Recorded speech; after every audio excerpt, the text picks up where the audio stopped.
So today we are going to discuss the building planning and building services. ठीक है, दोनों छोटे छोटे टॉपिक हैं, छोटे छोटे टॉपिक है। इसमें सबसे पहले we will discuss about the building planning. What we have to discuss in this, इसमें हम प्लान आउट करते हैं कि बिल्डिंग की डायरेक्शन क्या होनी चाहिए। उसमें डिफरेंट डिफरेंट कंपोनेंट्स हैं, जैसे लिविंग एरिया है, किचन है, ठीक है। Where we have to provide this area, क्या क्या कंडीशंस हैं जिनको हमें ध्यान में रखना चाहिए। And in services what we look about, हम देखते हैं कि एयर कंडीशनिंग कैसी होनी चाहिए, हम देखते हैं फायर के अगेंस्ट प्रोटेक्शन कैसे होनी चाहिए। So different different criteria study करते हैं in both building planning and building services. So सबसे पहले we will discuss about the building planning. Building planning क्या होता है? It is the process of arranging various units of the building. Different units को building की arrange करना depending upon specific requirement and the financial aspect. ठीक है, दो दो चीज, एक तो what are your specific requirement की तुम्हारी रिक्वायरमेंट क्या है। Secondly what you look about, you will look about the financial की, मतलब तुम पे पैसा कितना है, उसके हिसाब से चीजों को अरेंज करना in order to make the best use of space available.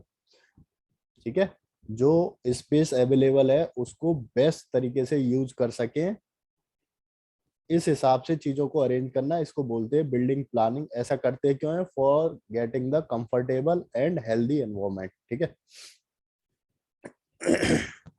Clear? Building planning को यदि कोई डिफाइन करने के लिए बोले तो building planning is what? It is the process of arranging various components, जितने भी कंपोनेंट्स है विद इन द बिल्डिंग उनको अरेंज करना, वेरियस यूनिट्स को अरेंज करना। ठीक है, अब ये अरेंजमेंट किस किस चीज पे डिपेंड करेगा? अपॉन द स्पेसिफिक रिक्वायरमेंट की रिक्वायरमेंट क्या है एंड उनके फाइनेंशियल एस्पेक्ट्स क्या है। ठीक है, करने का रीजन क्या है? करने का रीजन है स्पेस अवेलेबल जो है हमारे पास उसको बेस्ट ऑफ यूज करना, कंफर्टेबल कंडीशन प्रोवाइड करना और हेल्दी इन्वायरमेंट प्रोवाइड करना टू द ऑक्यूपेंट। अब सबसे पहले we will discuss about how we are going to select any site for construction. मतलब यदि हम कोई भी चीज कंस्ट्रक्ट कर रहे हैं, whether it is industrial, whether it is residential building, तो क्या क्या कंपोनेंट्स हैं जिनको हम लुक अराउंड करेंगे फॉर दिस। ठीक है, सबसे पहले site should be free from flood prone area. मतलब जो साइट है हमारी वो किसी भी फ्लड प्रोन एरिया में नहीं होनी चाहिए। ठीक है, it should be situated on an elevated or leveled ground. Elevated or level ground का मतलब है it should be at certain elevation at it and it should have level surface. ठीक है, स्लोपिंग नहीं होना चाहिए। एलिवेशन इज प्रोवाइडेड जिससे कि फ्लड से बचाया जा सके। ठीक है, second, the soil of the site for proposed building should not be the made up type to avoid differential settlement of the building. तो डिफरेंशियल सेटलमेंट भी नहीं होना चाहिए, सॉइल इस तरीके की नहीं होनी चाहिए जिससे कि डिफरेंशियल सेटलमेंट हो। Reason for differential settlement is black cotton soil. मतलब और भी सर्टेन रीजंस होते हैं, लेकिन सॉइल की प्रॉपर्टीज की वजह से भी सेटलमेंट होती है, जिसमें कि जो डिफरेंशियल सेटलमेंट कॉज करती है वो सॉइल होती है black cotton soil. This we will discuss in detail in SFE. Black cotton soil जो होती है उसमें सबसे ज्यादा स्वेलिंग और सिंकेज होती है, जिसकी वजह से सेटलमेंट होती है। तो हम ये पहले चेक कर लेते हैं कि जो हमारी सॉइल है, साइड सॉइल है, it should not B of differential settlement type, मतलब मार्श ही नहीं होनी चाहिए। इन सब पैरामीटर्स को हम ध्यान में रखते हैं। ठीक है, next is the ground water table at the site should not B high. जो ग्राउंड वाटर टेबल है वो ज्यादा हाई नहीं होना चाहिए। हाई होगा तो क्या होगा? मॉइस्चर पेनिट्रेट करेगा बिल्डिंग में, मॉइस्चर की वजह से क्या होता है? डैम्पनेस होती है। ठीक है, और क्या होता है? टर्माइट्स अटैक हो सकते हैं। तो उन सब से प्रिवेंट करने के लिए जो वाटर टेबल है near by your site should B low. Fourth condition, the site should B sloped in such a way that the water drains of quickly and easily. मतलब जो भी वाटर आए फ्रॉम रेन या फिर और किसी source से, it can be easily remove from your site. मतलब तुम्हारी जो भी साइट है उससे इजीली रिमूव हो जाए। द साइट शुड प्रेफरेबली, जो साइड है, it should be either of square in shape और rectangular in shape. It should not be irregular in shape, और उसमें शार्प कॉर्नर्स नहीं होने चाहिए, ठीक है। Next is site should be located near the civic services such as water supply means electric lines, telephone lines, मतलब जो यदि तुम कोई रेजिडेंशियल बिल्डिंग बना रहे हो तो उसके लिए it should be near by the supply, water supply means, ठीक है, इलेक्ट्रिक सप्लाई होनी चाहिए नियर बाय, टेलीफोनिक लाइन होनी चाहिए, टावर्स होने चाहिए, सो डेट इजी कनेक्टिविटी मिल जाए डिफरेंट डिफरेंट सोर्सेज से, ठीक है। तो अब ये हमने पढ़ा साइट सिलेक्शन के लिए क्या क्या रिक्वायरमेंट है। अब different different types of building के लिए जो साइट सिलेक्शन होगी that will be of different different type, जैसे कि रिक्वायरमेंट जो होगी, जैसे कि यदि रेजिडेंशियल बिल्डिंग है तो it should B local located in developed localities, जैसे कि नियर बाय स्कूल्स होने चाहिए, ठीक है, कॉलेजेस होने चाहिए, hospitals, railway station, police station, market and other commodities, मतलब ये नियर बाय होनी चाहिए यदि we are looking for residential building, ठीक है। और जो रेजिडेंशियल साइट है it should be located away from nearby, कोई वर्कशॉप ना हो, ठीक है, फैक्ट्रीज ना हो, इंडस्ट्रीज ना हो जो कि एमिट करती हो स्मोक, स्ट्रीम ना हो, नॉइज ना हो, ऑफेंसिव एंड ऑबनस ओडोर ना हो, केमिकल्स ना हो, और अदर एनवायरमेंटल पॉल्यूटेंट, मतलब अवे फ्रॉम इंडस्ट्रियल एरिया होनी चाहिए if you are looking for residential building. Site should have unobstructed natural light and air, natural light और एयर आनी चाहिए साइट के अंदर, ठीक है। Site should be well connected with the other area by means of transport which should be available within short distance, ठीक है, और it should be away from busy commercial roads. अब if we are looking for industrial building तो क्या होना चाहिए, देखो almost reversal हो जाएंगे जो हमने रेजिडेंशियल बिल्डिंग में पढ़े ना, उसका रिवर्स ऑलमोस्ट, जैसे कि it should be away from school, hospital, college, मतलब नियर बाय कोई स्कूल, हॉस्पिटल, कॉलेज ना हो, ऐसा होना चाहिए industrial area. Second most important requirement की जो उसका ड्रेनेज है, जो उसका एफ्लुएंट है, it should be properly planned up, जो एफ्लुएंट उससे निकल रहा है, तुमने वेस्ट वाटर डिस्पोजल पढ़ा होगा एनवायरमेंट में, ठीक है, तो जो डिस्पोजल है, जो वेस्ट वाटर है, it should be easily disposed of, इस तरीके से प्लान आउट करते हैं कि जो डिस्पोजिंग हो सके वेस्ट वाटर की वो इजीली हो सके। Site should be well connected to the roads having a good means of transport, ठीक है, इसमें गुड मींस ऑफ ट्रांसपोर्ट होना चाहिए, बहरहाल उसमें रेजिडेंशियल बिल्डिंग में नहीं होना चाहिए, ठीक है, ट्रांसपोर्ट का कनेक्टिविटी होनी चाहिए, बट ऐसा ना हो कि नियर बाय किसी बिजी लेन या बिजी रूट पे तुम रेजिडेंशियल बिल्डिंग बनाओ, ठीक है, उससे क्या होगा, नॉइस क्रिएट होगी, एयर पोल्यूशन होगा, ठीक है, डिफरेंट डिफरेंट कंपोनेंट्स हैं जो रोल प्ले करते हैं। Site should be located in open area and should be equipped with civic amenities like electric supply, water supply, sewer line, railway station, etc. कोई doubt in सब में अभी तक जो भी पढ़ा है?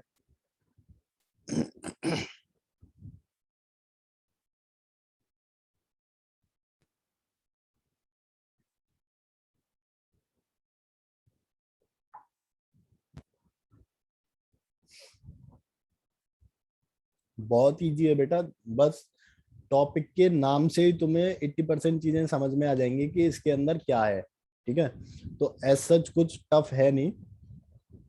अब नेक्स्ट पढ़ेंगे ओरिएंटेशन ऑफ द बिल्डिंग, ठीक है, अभी मैंने तुम्हें बताया कि what we are going to do in planning, कि जो भी हमारा अवेलेबल साइट है उसको बेस्टली यूज कर सके, ठीक है, बेस्ट यूज कर सकें उसका, किस लिए, कंफर्टेबल कंडीशन प्रोवाइड और हेल्दी एनवायरनमेंट प्रोवाइड करने के लिए।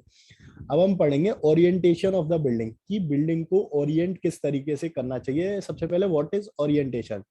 Orientation is defined as the setting the plan of the building in a particular direction so as to get maximum benefit from the gift of the nature. Gift of the nature is what? Air, sunlight, ठीक है, rain. These are the different different aspect which nature gives us, ठीक है, तो इनका best use कर सके हम, इनका बेस्ट यूज कर सकें, इस तरीके से हम अपनी बिल्डिंग का ओरिएंटेशन करते हैं। Suppose this is north, south, east, west, तो इसमें किस डायरेक्शन में कैसे चीजों को अरेंज करें कि हम बेस्ट यूटिलाइजेशन कर सकें डिफरेंट डिफरेंट कंपोनेंट्स का नेचर के, जैसे कि सनलाइट का, एयर का, रेन का, ठीक है। So this is an important aspect of building planning because a properly oriented building make the life of the occupant comfortable and hygiene. ठीक है, अब ओरिएंटेशन ऑफ द बिल्डिंग जो है it depends upon the certain criteria. ठीक है, जैसे कि orientation in relation to the sun, sun के रिलेशन में हमारी जो बिल्डिंग है उसका ओरिएंटेशन कैसा होना चाहिए। तो ओरिएंटेशन कैसा होना चाहिए कि right amount of sunlight should enter into the building, that is मतलब कैसी, it should be maximum in the winter and minimum in the summer. For India being tropical country has generally hot climate for most part of the year, hence the morning sun and the evening sun rays which are not very hot should be allowed to enter into the building but not during the afternoon. On the other hand, in the region where it is very cold, the building should orient in such a way that the maximum sunlight should enter into the building for most part of the day. ठीक है, थोड़ी बहुत तुम लोगों ने यदि geography पढ़ी हो तो जो अपना इंडिया है it lies in tropical part. ठीक है, ये क्या है, what is this,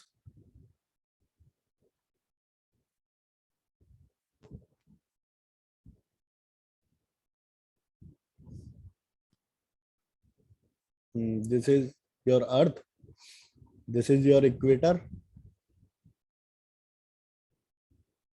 this is your north pole, this is your south pole. ठीक है, this is tropical, temperate, this is polar,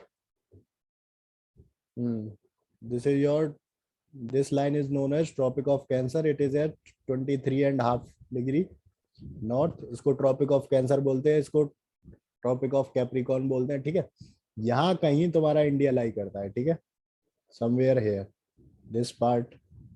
ठीक है, यहाँ इंडिया लाई करता है, तो इंडिया का जो मैक्सिमम पार्ट है इट कवर्स, जो कि साउथ इंडिया है, जो कि मैक्सिमम अवेलेबल है इन हॉट, मतलब near by equator it is hot. ठीक है, तो हॉट एरिया में अवेलेबल है। ठीक है, तो इंडिया में यदि कोई बिल्डिंग हम डिजाइन करेंगे तो किस तरीके से डिजाइन करेंगे कि हमें मॉर्निंग इवनिंग वाली सनलाइट मिले, क्योंकि ये ज्यादा हॉट नहीं होती। और यदि कहीं ठंडे पार्ट में, कहीं कोल्ड एरिया में, तो क्या करेंगे कि मैक्सिमम डे की सनलाइट हमारी घर में आए, इस तरीके से हम उसका ओरिएंटेशन करेंगे। क्लियर है?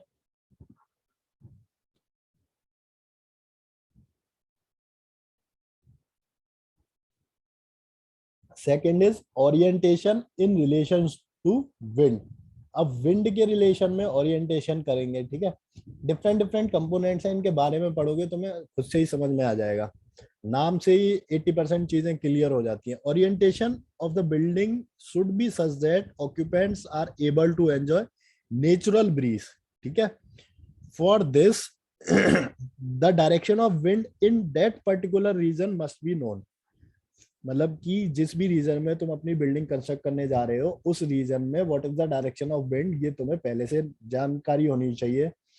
ठीक है, free movement of the air through doors, windows and ventilator keep the room cooler in summer, but in winter the winds are prevented to enter into the building. For example, in Gujarat, the preferred orientation of the building is, यदि हम गुजरात में कोई construction कर रहे हैं तो building का जो ओरिएंटेशन होना चाहिए वो साउथ वेस्ट फेस होना चाहिए, जिससे कि ब्रीज जो है इजीली एंटर कर सके इनटू योर बिल्डिंग। क्लियर है? तो जिस भी पर्टिकुलर एरिया में तुम कंस्ट्रक्ट कर रहे हो, उस पर्टिकुलर एरिया की विंड डायरेक्शन की तुम स्टडी करोगे सबसे पहले, और on the basis of that study तुम उस अपने घर का जो ओरिएंटेशन है उस हिसाब से रखोगे कि वो उस डायरेक्शन में आए। ठीक है, जैसे कि एग्जांपल में दिया, गुजरात के केस में साउथ वेस्ट डायरेक्शन में ब्रीज मूव करती है, तो उस हिसाब से कंस्ट्रक्ट करते हैं। अब orientation in relation to the rain, rainfall से भी अफेक्ट होता है ओरिएंटेशन। अब रेनफॉल से कैसे करेंगे, इस तरीके से करेंगे कि जो ज्यादा इंटेंसिटी की रेनफॉल है वो अंदर एंटर ना करे, एंटर भी करे तो it can be remove easily from that house, और जो भी तुम रेजिडेंशियल बिल्डिंग, इंडस्ट्रियल बिल्डिंग जो भी कंस्ट्रक्ट कर रहे हो, तो मॉइस्चर पेनिट्रेशन के चांसेस कम हो। तो इस तरीके से हम डिजाइन करेंगे with relation to the rain, ठीक है। In relation with the internal circulation, मतलब कि जो एयर का इंटरनल सर्कुलेशन है वो किस तरीके से होना चाहिए कि वो with in your building obstruct नहीं होना चाहिए, ठीक है। Sufficient number of Windows ventilators देने चाहिए। मैंने एक कंडीशन बताई थी, doors and Windows opposite wall पे देते हैं क्रॉस वेंटिलेशन के लिए। तो दीज आर सर्टेन फैक्टर जो कि डिसाइड करते हैं कि ओरिएंटेशन बिल्डिंग का किस तरीके से होना चाहिए। जैसे कि नीचे दे रखा है, in north India which is hot for most part of the year, the preferred orientation of the building is east and west, ठीक है, facing north or south. और in the coastal area of the southern India, the best orientation is southeast and northwest facing northwest or north south, ठीक है। These are certain orientation जो कि दिए हुए हैं कैसे कैसे करने हैं डिफरेंट डिफरेंट एरियाज में। क्लियर है ये?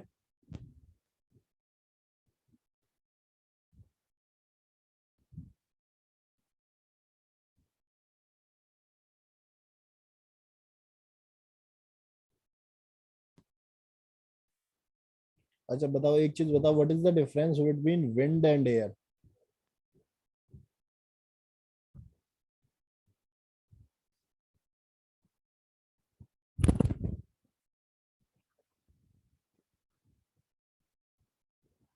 एग्जैक्टली खुशी।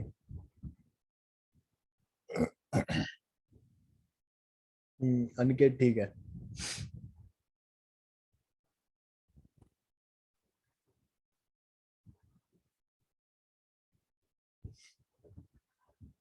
ये चीज क्लियर है, यहाँ तक ओरिएंटेशन का फंडा समझ में आया?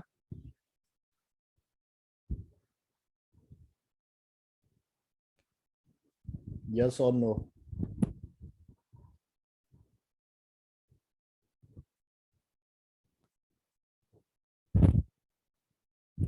बेटा ये जो तुम वास्तु पूछ रहे हो ना, ये यही है।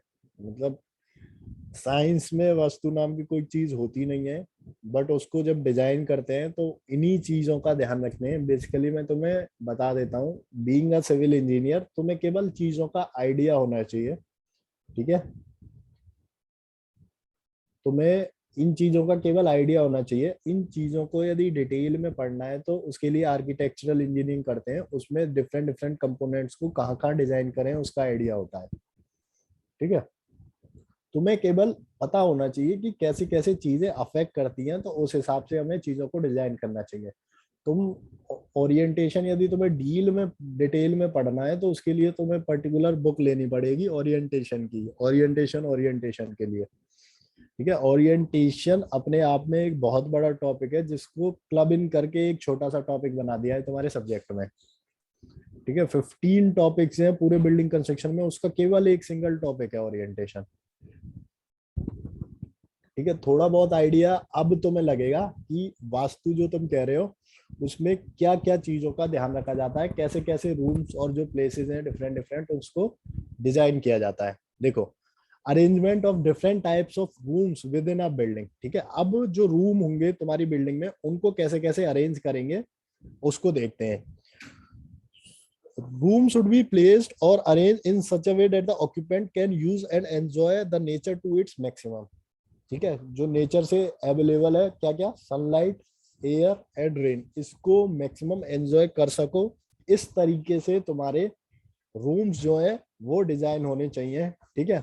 अब सबसे पहले पढ़ते हैं living room. Living room should be placed on the south और south east of the building, ठीक है। लिविंग रूम कहाँ होना चाहिए, साउथ में या south east of the building, जिससे कि मैक्सिमम सनलाइट अवेलेबल हो ड्यूरिंग विंटर। विंटर के टाइम में मैक्सिमम सनलाइट अवेलेबल हो तो लिविंग रूम कहाँ होना चाहिए।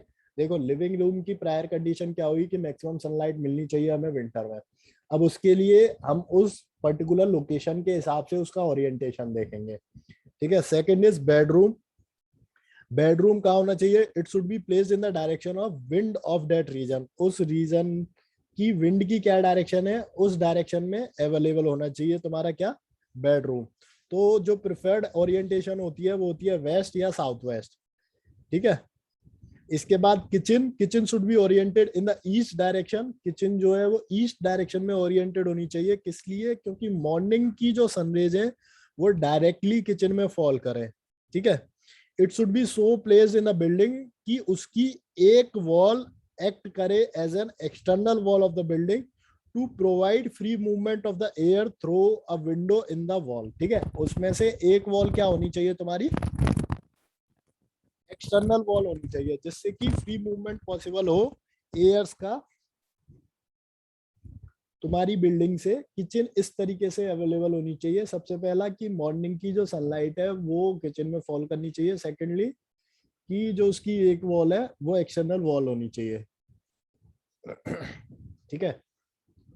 The water closet and the bathroom should be so placed that the wind passes through them, blow air from the house, and they should be provided with cross ventilation, having one wall as the external wall of the building.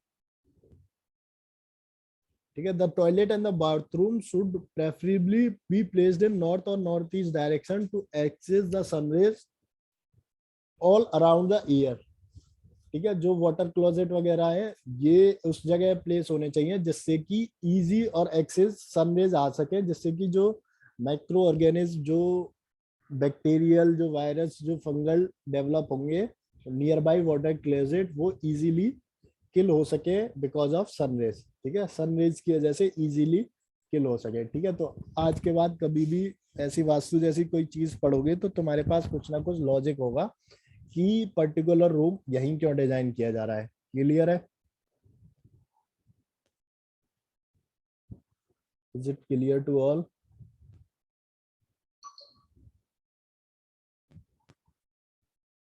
किसी को कोई doubt इस पे?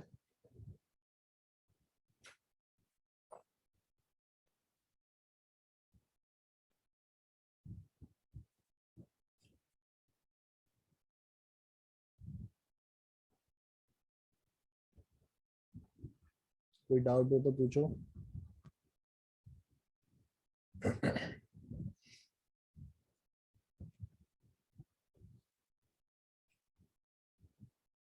ठीक है। Now the basic principles of building planning.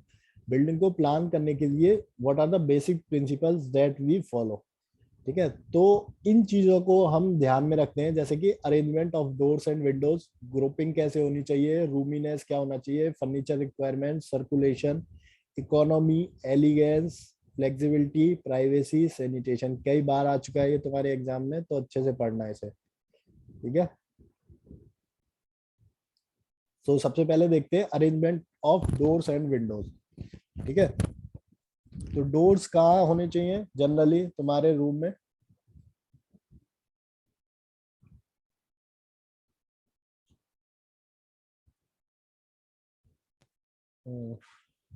Reason? Reason? one is privacy and another is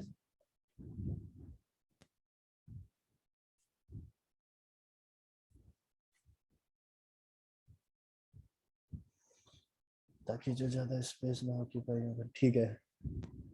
clear. तो arrangement of Windows and doors इस तरीके से होना चाहिए कि वेल लाइटेंड हो रूम। यहाँ हम कौन सा एस्पेक्ट देखेंगे? यहाँ हम कौन सा एस्पेक्ट देखेंगे? यहाँ हम दो चीजों पे मेनली कंसिडर करेंगे, sun rays that is sunlight and second is wind, ठीक है। इन दो चीजों के बेसिस पे चीजों को डिजाइन करेंगे। तो डोर्स एंड विंडोज इस तरीके से डिजाइन होने चाहिए कि प्रॉपर वेंटिलेशन हो और क्रॉस सर्कुलेशन हो, ठीक है। And cross circulation of air.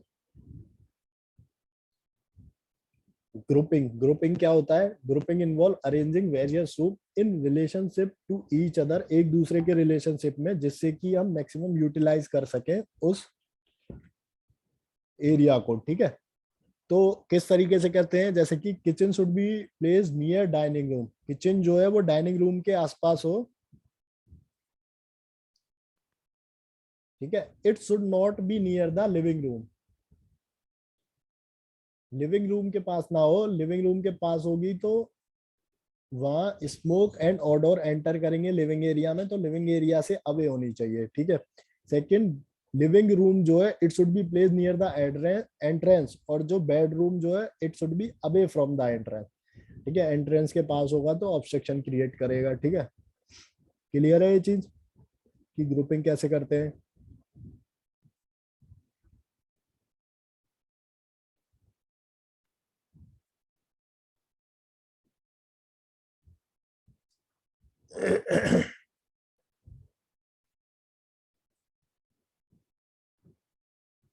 ठीक है। Next is roominess. Roominess means that the planning of the room should be such that space in the room is utilized to its maximum. Arrangement of doors, windows and cupboard in the room should not affect the space available in the room. Sir जो ये flats में joint bathroom देते हैं bedroom के साथ, तो गलत grouping है ना? हाँ गलत है। Furniture requirement, furniture is the integral part of the room, ठीक है। तो फर्नीचर रिक्वायरमेंट की क्या क्या कंपोनेंट्स हैं जिनको हम ध्यान में रखते हैं कि जो फर्नीचर है टर्माइट रेजिस्टेंस होना चाहिए। टर्माइट से प्रिवेंशन के लिए डिफरेंट डिफरेंट कंपोनेंट्स का ध्यान देते हैं कि कैसे कैसे उसको प्रिवेंट कर सकते हैं, ठीक है।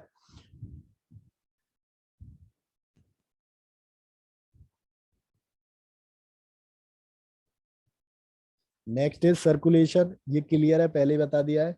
हॉरिजॉन्टल और वर्टिकल सर्कुलेशन के लिए डिफरेंट डिफरेंट कंपोनेंट जो हम देते हैं, ठीक है। Next is economy. इकोनॉमी सबसे मेजर फैक्टर है, ठीक है। तुम्हारी बिल्डिंग के डिजाइन कंस्ट्रक्शन में जितना ज्यादा होगा उसी हिसाब से तुम डिजाइन करोगे। On the basis of available resources. Elegance क्या है? Appealing effect of the building, ठीक है। It is the work of the architect to design and plan the building beautifully to produce attractive elevation, ठीक है। Flexibility क्या है? मतलब कि मैंने एक बार तुम्हें बताया था, फ्रेम्ड स्ट्रक्चर बताया था, जिसमें जो वॉल्स हैं, एक वॉल भी पढ़ाई थी वहां, इजीली मॉडिफिकेशन हो सके, एग्जैक्टली राम से की। तो जो वॉल्स पढ़ाई थी दे आर पार्टीशन वॉल, ठीक है। तो इस तरीके से होना चाहिए कि these walls can easily be remove, ठीक है। इन वॉल्स को हम इजीली रिमूव कर सकें और किसी भी रिक्वायरमेंट के लिए यूज कर सकें। प्राइवेसी, प्राइवेसी इंपॉर्टेंट एस्पेक्ट है फॉर प्लानिंग, ठीक है। सैनिटेशन, जो वाटर क्लोजेट वगैरह है वो इस तरीके से डिजाइन होनी चाहिए कि प्रॉपर सैनिटेशन हो, इजीली रिमूवेबल हो, ठीक है। जैसे सनरेज का मैंने बताया कि सनरेज जो वाटर क्लोजेट है उस पर पड़नी चाहिए। रीजन इज कि जो भी माइक्रो ऑर्गेनिज्म वहां जनरेट हो रहे हैं they can easily be killed. Clear? In 10 point में कोई डाउट हो तो पूछो, क्योंकि this is one of the important topic, कई बार पूछा गया है तुम्हारे एग्जाम में।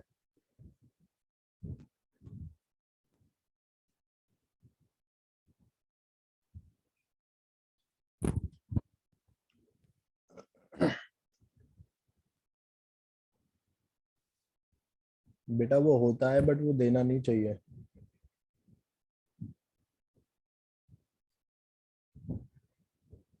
वो होता है, वो देना नहीं चाहिए, ठीक है। Elegance is the appealing effect of the building, ठीक है। एलिगेंस इज, जो मैं तुम्हें अब तक पढ़ाता आ रहा हूँ, एक वर्ड मैंने बताया था एलिगेंस का सिनोनिम्स क्या था?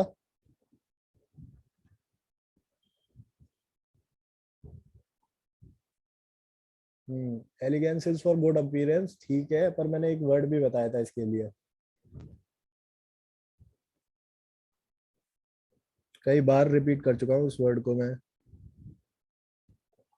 एग्जैक्टली, एस्थेटिक अपीयरेंस, ठीक है। किसने पूछा था? क्लियर हुआ?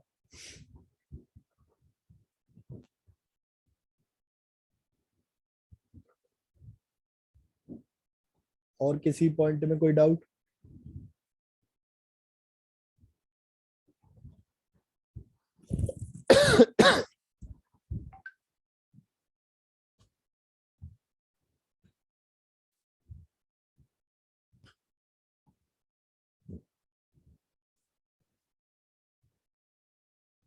Fifth is what? Circulation. Circulation is for the movement ईश्वर। जो मूवमेंट है वो ऑब्स्ट्रक्ट फ्री होना चाहिए, हॉरिजॉन्टल हो चाहे वर्टिकल हो, थर्ड इज जूमिनेस, प्लानिंग, रूम की प्लानिंग किस तरीके से होनी चाहिए।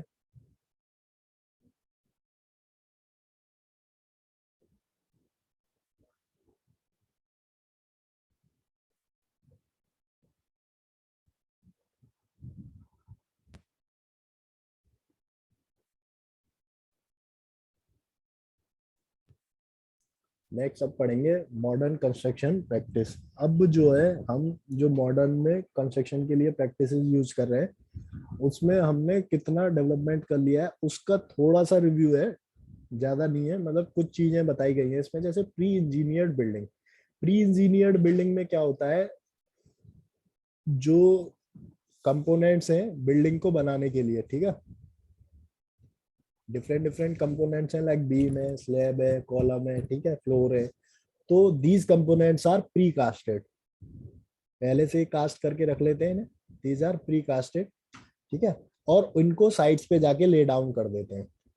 तो इसकी वजह से क्या होता है कि जो कंस्ट्रक्शन प्रोसेस है ये बहुत फास्ट हो जाता है, ठीक है, और इकोनॉमिकल होता है as compare to the previous one जो हम अब करते आ रहे हैं। अभी तो कर ही रहे हैं जनरली, बट ये बहुत केसेस में होने लगा है, ठीक है। जैसे कि तुमने देखा होगा चाइना ने जब ये ड्यूरिंग कोविड जब हॉस्पिटल्स बनाए थे, ठीक है, तो they are pre engineered building, clear.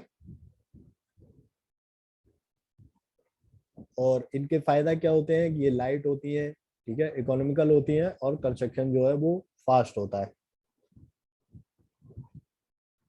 इसके बाद second is high rise building. High rise building तो तुम सब देख रहे हो, सबसे बड़ी हाई राइज बिल्डिंग कौन सी है अपने वर्ल्ड में।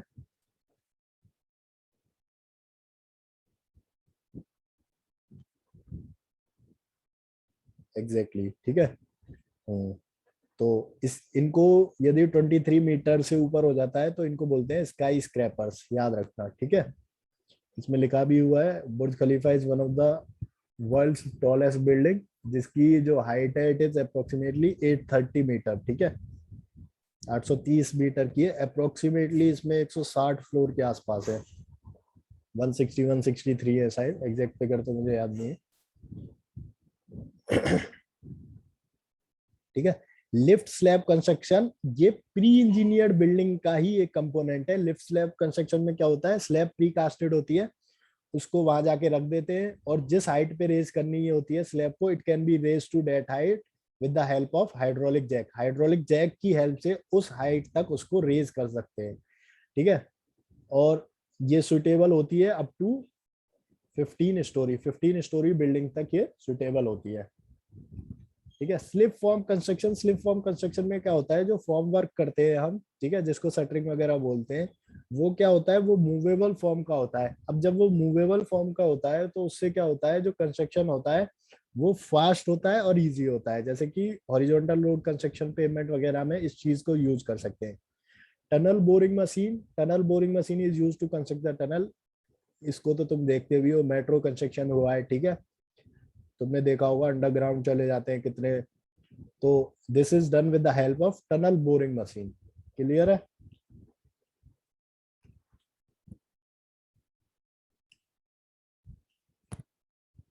इनमें से किसी को कोई डाउट। ये छोटे छोटे टॉपिक है तुम्हें पढ़ने हैं। Fourth is sir slip form construction. Slip form construction में क्या होता है कि कंक्रीट को कंटिन्यूअसली पोर करते रहते हैं इन द मूविंग फॉर्म। जो फॉर्म होता है, जो उसकी शटरिंग होती है, ठीक है, वो कंटिन्यूअसली मूविंग फॉर्म में होता है। जैसे सपोज करो तुम्हें रोड का कंस्ट्रक्शन करना है, ठीक है, रोड पे सपोज करो तुम्हें आरसीसी की लेयर ले करनी है, ठीक है, कंक्रीट का रोड बनाना है। अब जो जनरली बन रहे हैं वो कंक्रीट के बन रहे हैं, ठीक है, पहले बिट्यूमिन के बनते थे, फ्लेक्सिबल रिजिड होते हैं, वो पढ़ोगे तुम जब हाईवे पढ़ोगे। तो उसमें क्या करोगे, तुम शटरिंग प्रोवाइड करोगे, फॉर्मवर्क प्रोवाइड करोगे, तो वो फॉर्मवर्क भी मूवेबल होगा, ठीक है। तुम्हें ऐसा नहीं करना पड़ेगा कि एक बार एक जगह रखा फॉर्मवर्क, कास्ट किया, फिर वेट किया, ठीक है, वो मूवेबल होगा। और जो तुम पोरिंग करोगे, जैसे कंक्रीट की पोरिंग करोगे, वो भी मूव करेगी। तो इससे क्या होगा, जो कंस्ट्रक्शन है वो फास्ट होगा और इकोनॉमिकल होगा।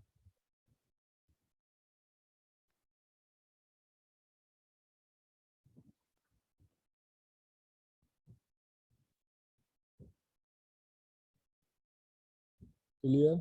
इंडिविजुअल फ्लोट सिस्टम की ओरिएंटेशन बहुत बेकार होती है, पर वो इतनी पॉपुलर क्यों है इस सब के बावजूद? बेटा देखो पॉपुलर, देखो ओरिएंटेशन बेकार नहीं होती, ओरिएंटेशन मतलब उस जगह बेकार होती है राम सेठी।